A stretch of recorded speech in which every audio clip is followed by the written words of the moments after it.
Hello, dear students. So, class 7, welcome to session 4 on chapter Simple Equation.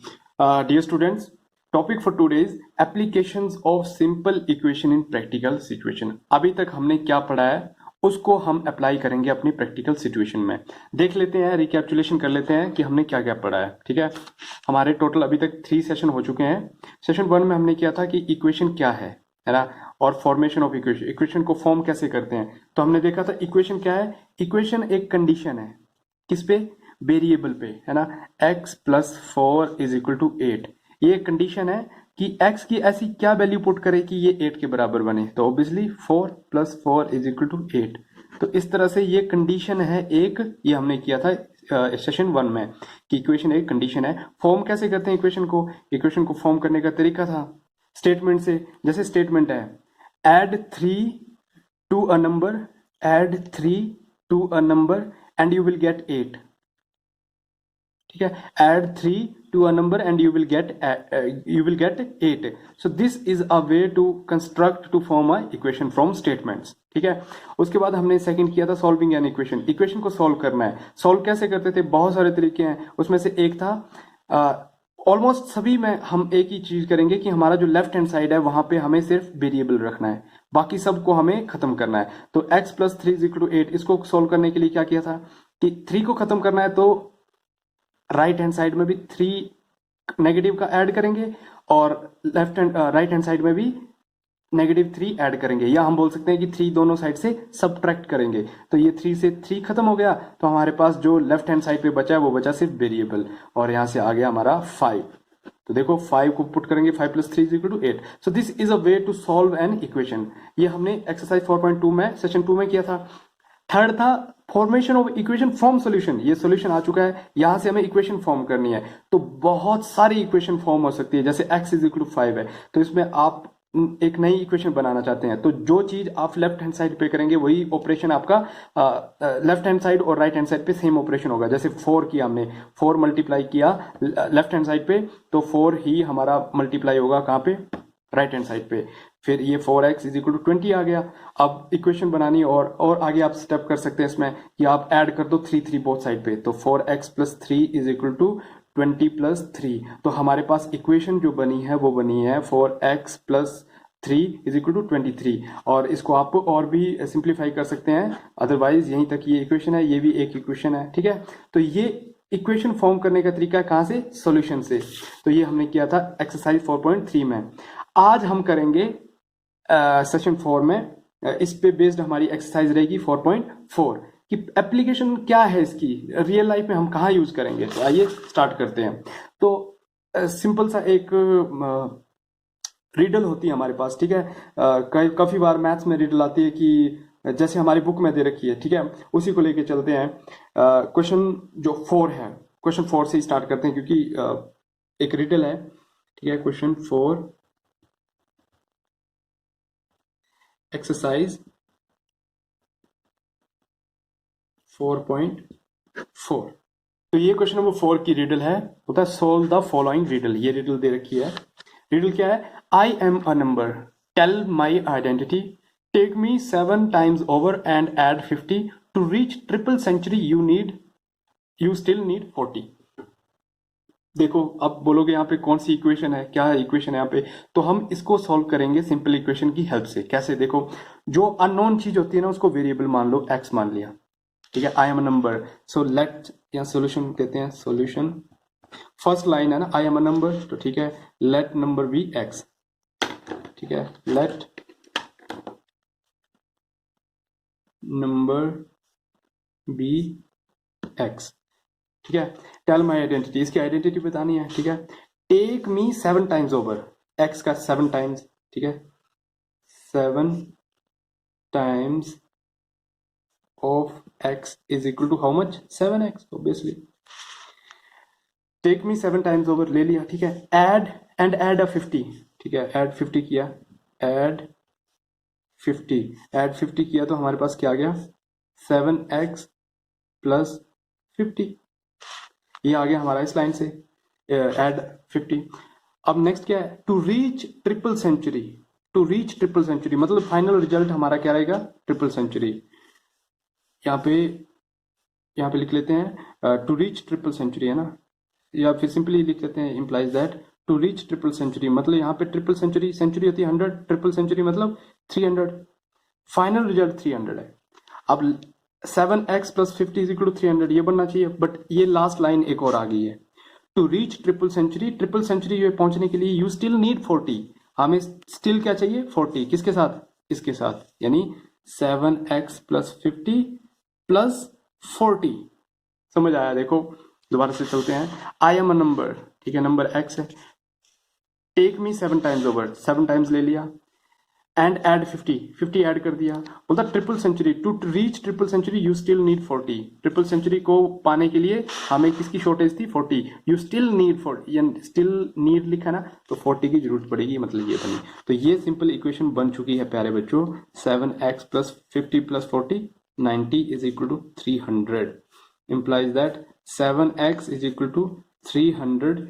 अब 90 है ना, देखो इसको सॉल्व करने के बहुत सारे तरीके हैं, या तो सिंपली इसको ट्रांसपोज करके चलो जैसे हमने 4.3 में किया था, या फिर 4.1 में जैसे किया है कि इसको एलिमिनेट करना है तो 90 90 क्या कर दो, दोनों तरीके के तरीकों से करते हैं, दोनों वेज को लेके चलते हैं।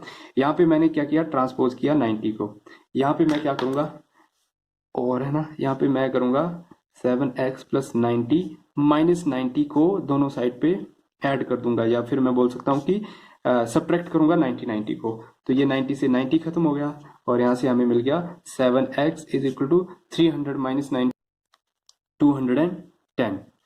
यहाँ से क्या मिला, यहाँ से देखते हैं, यहाँ से चलते हैं, अब implies that 7x is equal to simple वही 300 - 90 is equal to 210।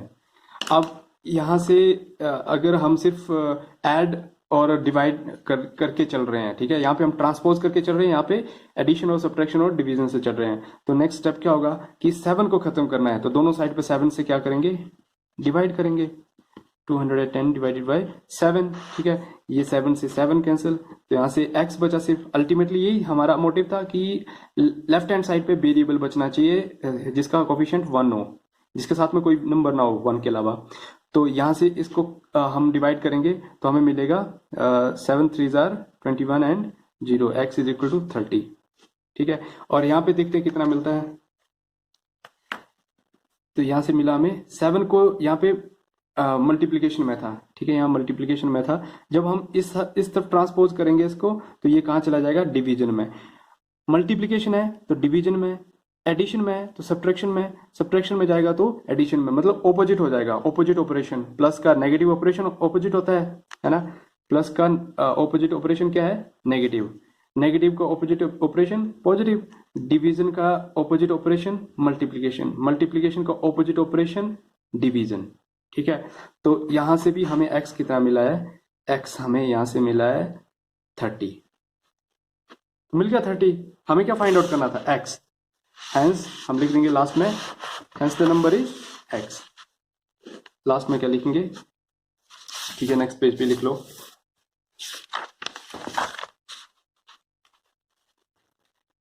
Hence the number is 30, बस ये आंसर आ गया। तो ये हमारी प्रैक्टिकल एप्लीकेशन है, ठीक है, डेली लाइफ में, कि कोई आपको नंबर से रिलेटेड कुछ रिडल या कुछ किसी तरह का क्वेश्चन दे तो आप इस तरह से कर सकते हैं। क्वेश्चन नंबर 4, तो क्वेश्चन नंबर 1 से अगर हम क्वेश्चन नंबर 1 से लेके 1 के कितने पार्ट है, ए से लेके जी तक टोटल पार्ट है, और क्वेश्चन नंबर 2 के भी 3 पार्ट है, क्वेश्चन नंबर 3 के भी 3 पार्ट है, तो बिल्कुल इजी क्वेश्चन है, मतलब, ठीक है। करते हैं एक क्वेश्चन ले लेते हैं, क्वेश्चन नंबर 1 का स्टार्ट करते हैं। क्वेश्चन नंबर 1 क्या दिया है, हमें दिया क्वेश्चन नंबर 1, देख लो 4.4 एक्सरसाइज में, set up equations and solve them to find unknown number in the following case. ये केसेस दिए हैं, इसमें बोलता है कि पहले आपको सेटअप करनी है क्या इक्वेशन, फिर उसको करना है सॉल्व, और क्या फाइंड आउट करना है, अननोन नंबर, ठीक है। तो अननोन नंबर जो वेरिएबल होगा वही होगा। बोलता है add 4 to 8 times a number you get 60, 8 times a number, एक नंबर है उसका a टाइम लेंगे, 4 ऐड करेंगे, मिलेगा 60, तो ये नंबर हमें फाइंड आउट करना है।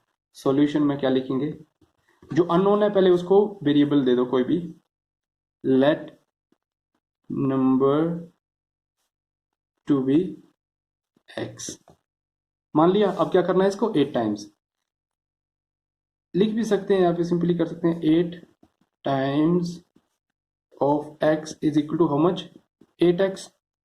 ठीक है, 8x 8 टाइम्स ले लिया, ऐड किया 4, ऐड 4 टू 8x, तो 8x प्लस 4 आ गया। Next you will get 60। ठीक है, तो इम्प्लाइज दैट 8x प्लस 4 हमें फाइनल रिजल्ट क्या मिलता है, 60। तो बन की सिंपल इक्वेशन। अब इसको करेंगे सॉल्व, तो 8x 4 को ट्रांसपोज करेंगे, प्लस का था, यहाँ पे जाके क्या हो जाएगा, ऑपोजिट ऑपरेशन नेगेटिव, और x is equal to 8x is equal to 60 minus 4 56। अब इस 8 को खत्म करना है ना, 8 को खत्म करना है तो इसको भी ट्रांसपोज करेंगे। यहाँ पे मल्टीप्लीकेशन में था, यहाँ पे चला जाएगा ये डिवीजन में। ऊपर क्या था 56, 8 7 जार 56, तो x कितना आ गया 7। तो हमारा जो रिक्वायर्ड नंबर था क्या था, अननोन नंबर फाइंड आउट करने के लिए बोला था, वो आ गया 7। इसी तरह से क्वेश्चन नंबर 1 के बाकी सब पार्ट बी से लेके जी तक होंगे, आप घर में ट्राई करोगे, ठीक है, और होमवर्क नोटबुक पे नोट करोगे। तो क्वेश्चन नंबर 2 का first part exercise 4.4 NCERT text book solve करें हम। स्टेटमेंट दी है, the teacher tells the class that highest marks obtained by a student in हर class is twice the lowest marks plus 7। बोलता है जो हाईएस्ट मार्क्स है बच्चे के वो किसके बराबर है, अगर हम लोएस्ट के मार्क्स लें उसको ट्वाइस करें और उसमें 7 ऐड करें, तब जाके हाईएस्ट मार्क्स के बराबर वो बनते हैं। और जो हाईएस्ट मार्क्स है वो 87 है, मतलब जो लेफ्ट हैंड साइड है उसका रिजल्टेंट दे दिया, राइट हैंड साइड 87 है। तो हमें रेफरेंस पॉइंट क्या है, रेफरेंस पॉइंट है हमें लोएस्ट मार्क्स। क्यों, हाईएस्ट मार्क्स का जो कंपैरिजन है वो किया है लोएस्ट मार्क्स से। तो जिससे जो हमारा रेफरेंस पॉइंट है वो है lowest marks. What is the lowest marks, मतलब वही फाइंड आउट करना है। जो फाइंड आउट करना है अननोन है उसको हम हमेशा वेरिएबल मानते हैं, उसको हम x दे देते हैं। ठीक है, तो हम मानेंगे let the lowest marks, let the lowest marks to be x, x। ठीक है, अब तो हाईएस्ट मार्क्स कितना होगा, therefore the highest marks is equal to, highest marks कितना है, highest marks obtain by student in हर class is twice the lowest, x का ट्वाइस 2x। ठीक है, प्लस 7 प्लस 7। ठीक है, और दूसरी तरफ हमें क्या दे रखा है, दूसरी तरफ हाईएस्ट स्कोर ही दे रखा है ना, and the highest score is, highest score या मार्क्स कितने हैं 87 है। इट मीन ये भी हाईएस्ट मार्क्स है, ये भी हाईएस्ट मार्क्स है, तो मतलब ये क्या होंगे, दोनों आपस में इक्वल होंगे, इक्वेट करेंगे इनको। तो implies that 2x plus 7 highest marks किसके बराबर है 87 के। तो यहां से हमें मिलेगा x की वैल्यू, x हमें सिर्फ फाइंड आउट करना है, बाकी को ट्रांसपोज करेंगे। पहले 7 को किया तो 87 माइनस 7 इंप्लाइज दैट 2x आ गया 80। अब 2 को खत्म करना है, या 2 से डिवाइड कर दो दोनों तरफ, या 2 को ट्रांसपोज कर दो। तो ट्रांसपोज ही माइंड में लेके चलो कि यहाँ पे 2 मल्टीप्लीकेशन में था, यहाँ डिवीजन में चला जाएगा। तो 42 जार 80 और x आ गया हमारा 40, और x क्या था लोएस्ट मार्क्स। तो हम फाइंड आउट करेंगे, hence the lowest marks are, the lowest score या लोएस्ट मार्क्स आर 40। तो लोएस्ट स्कोर क्या हुआ 40 हुआ। इसी तरह से आप सॉल्व करेंगे क्वेश्चन नंबर 2 के बी और सी पार्ट, दो पार्ट बचे हैं बी और सी, इसको सॉल्व कर दो।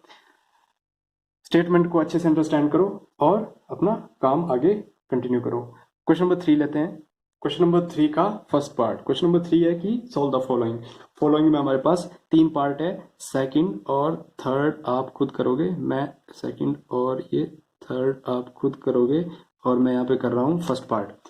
स्टेटमेंट बहुत लंबी चौड़ी लग सकती है, बहुत डरावनी सी लग सकती है, बट बिल्कुल इजी है। ठीक है, देखो, Irfan says that he has 7 marbles more than 5 times the marble Parmit has. तो रेफरेंस पॉइंट कौन सा आ गया, परमित आ गया। ठीक है। और यहाँ से भी पता लग जाता है आपको how many marble does Parmit have, तो परमित ही हमारा वेरिएबल है, मतलब एक्स है, ठीक है। परमीत के पास जो मार्बल है वो हमारा रेफरेंस पॉइंट है।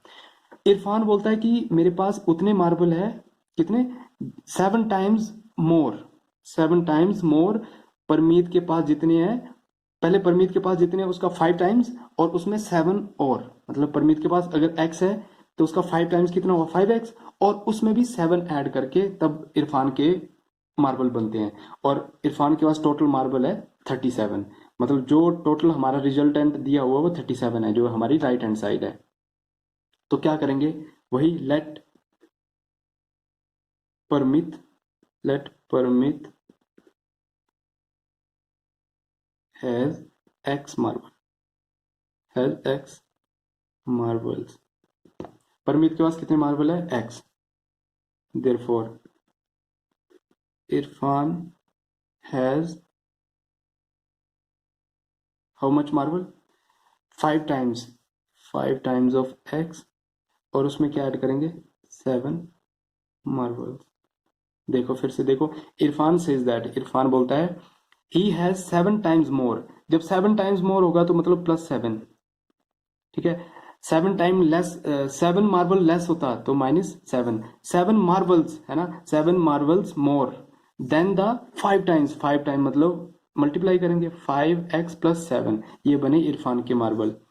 ऑल्सो इरफान के पास कितने मार्बल है, इरफान हैज 37 मार्बल्स। तो यहाँ पे इरफान के पास वेरिएबल में इतने मार्बल है और नंबर में, मतलब जो कांस्टेंट है वो इतने मार्बल है, मतलब दोनों इरफान है तो दोनों को इक्वेट कर देंगे, है ना। तो इम्प्लाइज दैट 5x + 7, ये भी इरफान के मार्बल है और ये भी इरफान के मार्बल है, तो टोटल बराबर ही हुआ ना, लेफ्ट हैंड साइड और राइट हैंड साइड। तो यहाँ से हमें x निकालना है, तो आप सीख ही गए, अब 7 को ट्रांसपोज किया तो 37 - 7 30, फिर 5 में मल्टीप्लाई में यहाँ जाएगा तो डिवीजन में चला जाएगा, तो यहाँ से हमें मिलेगा x = 6। x क्या था, x ही फाइंड आउट करना था, how many marble does Parmit have, तो हम लिखेंगे hence Parmit have 6 marbles, 6 marbles है। और वेरीफाई करना तो वेरीफाई भी कर सकते हैं, देखो 6 मार्बल है और इरफान के पास कितने थे, 37, ठीक है, इरफान के पास थे 37, मतलब ये काम नहीं करना है, ऐसे बता रहा हूँ। 37 मार्बल थे और कितने थे, इसका 5 टाइम्स, 6 का 5 टाइम्स कितना हुआ, 5 टाइम्स ऑफ 6, 5 × 6, और इसमें भी 7 ज्यादा, ठीक है। 5 × 6 = 30 + 7 = 37, 30 + 7 37 = 37, ठीक है। तो इस तरह से ये एक्सरसाइज 4.4 को सोल्व करने का तरीका है, जो कि बेस्ड थी हमारे किस पे, application of simple equation in practical situation. तो बाकी के पार्ट्स आप कर लोगे, क्वेश्चन नंबर 4 हम ऑलरेडी फर्स्ट पार्ट में कर चुके हैं, तो इसी तरह से हमारा सिंपल इक्वेशन चैप्टर खत्म हो चुका है। और नेक्स्ट हम लाइंस एंड एंगल स्टार्ट करेंगे नेक्स्ट सेशन से, तब तक के लिए as always God bless you all.